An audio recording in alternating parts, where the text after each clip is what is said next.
Birth defects can be prevented, and some of the birth defects can be cured. And where there is no prevention and where there is no cure and children have been born, we need to have some supportive systems in place to give the necessary support to these children so that the quality of life is good for these children.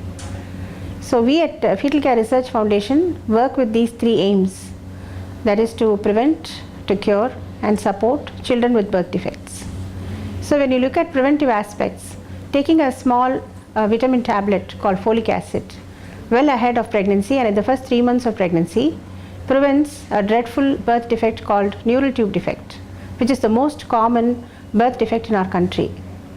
And if a mother is on treatment for some ailment, for example a mother has seizures and is taking medications, she should go to the doctor well ahead before planning pregnancy and ask the doctor whether she can be on these medications when she is planning for a pregnancy and when she is going to be pregnant, so that the drugs can be changed to less toxic drugs or the dose can be reduced and some modifications can be made so that the baby in the womb grows well.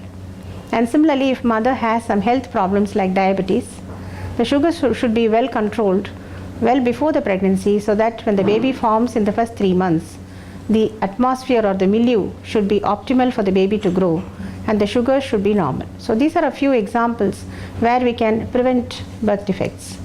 And similarly, we can cure birth defects.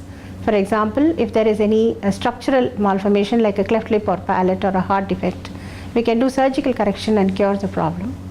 And if there is an inborn error of metabolism, which is another type of birth defect, where children will not be able to digest protein or carbohydrate in the food, then we have to give special formula for them, avoiding the element which they can't digest. And this is called inborn errors of metabolism, where we can correct or cure the problem by giving appropriate diet therapies. And there is also a condition called lysosomal storage disorder, where an enzyme is not secreted in the body and they develop manifestations from head to foot. And by just giving an enzyme replacement, a thing which is not secreted in the body is given from outside. So then it cures the child from the problem. So this is called enzyme replacement therapy. So similarly, there are different forms of curative therapy for birth defects. And if a child is born with a birth defect, then we also have to support. So at Fetal Care Research Foundation, we support birth defects. We have the support group for lysosomal storage disorder, where we provide assistance to the life of the baby and make the quality of the life better. For example, we give wheelchairs to babies who can't walk, and we give diapers for babies where there is no urinary control, and we give CPAP machines, which are ventilator machines, which are required for the baby for breathing in the night.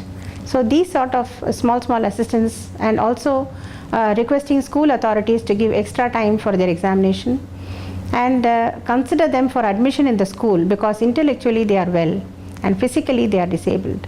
So to give such provisions, the quality of the life of the child definitely improves. So we strive for giving supportive care to such differently abled children. And people should be aware that if there is a first child with a birth defect or a family member with some birth defect, they should present themselves for medical help, that is called genetic counseling, to understand the risk of a similar problem in the next pregnancy. And if there is a way of testing it early in pregnancy, and whether they need to undergo some investigations to find out if they are carrying such a problem. So this is what is genetic counseling, and this is very important to prevent occurrences of such birth defects in the next pregnancy.